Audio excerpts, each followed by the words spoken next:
যারা মহিলারা যারা দায়িত্ব আছেন চাদর নিয়ে ঘুরছেন, আমি ওই মা বোনদেরকে বলবো যে অবশ্যই আপনারা ওই চাদরটা দিন।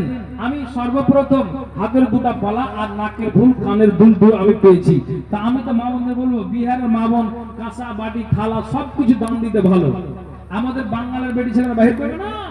যদি আপনার মূর্ছা লেগে যায় তারপরেও বলবে যে টাকার উপরই তোলা থাকবে, সামসিতে থাকবে, কিন্তু আমি আমার নিজের পুরুষকেও খেতে দেবো না, থাকি ভাবে।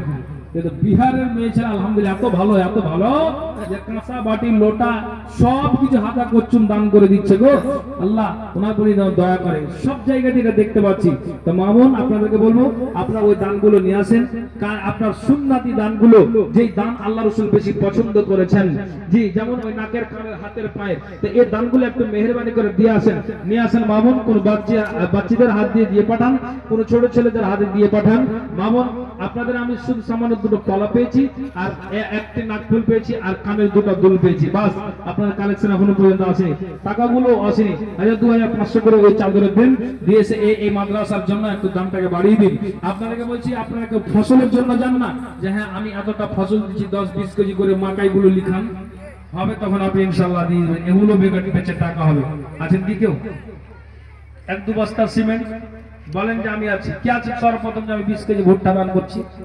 কে আছেন বলেন? কেউ আছেন তো? একটু মেহেরবানি করেন 1-2 বস্তা সিমেন্ট বলেন যে আমি দিচ্ছি, ফসলগুলো দেন।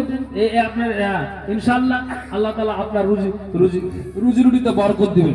বলেন একটু আল্লাহর কাছে মেহেরবানি করেন, দিয়ে যান। ইনশাআল্লাহ আল্লাহ তাআলা আপনার দানকে কবুল করবেন।